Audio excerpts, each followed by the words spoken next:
Now that we have our whipmaker's cracker twist and our Matthew Walker knot, we can move on to the next step, which is some plaiting essentially.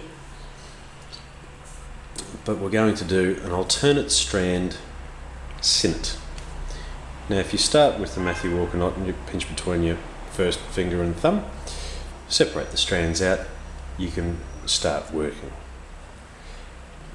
Now there are two sinnets that are closely related. This is the Alternate Strand Sinnet and it continues with the same pattern. A crown sinnet works one way and then the other. So here's the basic pattern. Take the first strand, lay it over the next strand.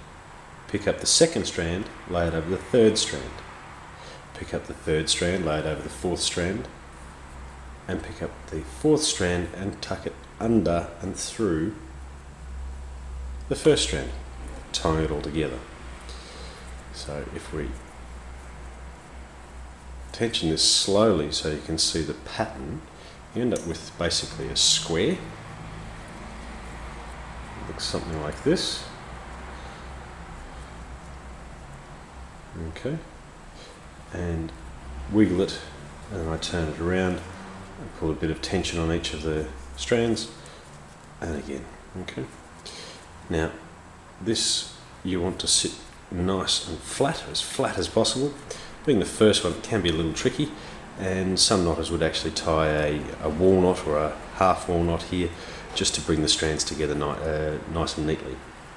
You really don't need to. With a bit of practice you can actually get that to sit nice and flat, as you can see. We repeat the process. Pick up the first strand over the second, pick up the second over the third over the fourth, and the fourth one through the first loop. Okay. Pull the four strands together and it drops into this nice neat little square. Okay. So that's how that happens. Now we do this a couple more times. We'll just do this quickly. 1, 2, 3, 4. Okay. Brings it back to the square. A little bit of tension. And again. 1, 2, 3, 4.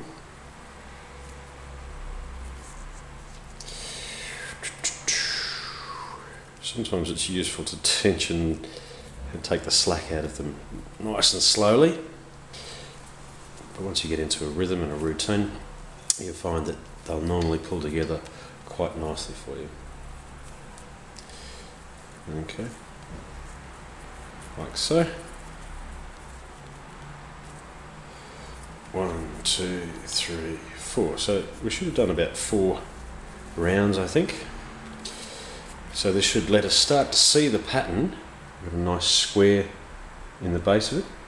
And what happens on the side is you get this nice twisting sort of pattern.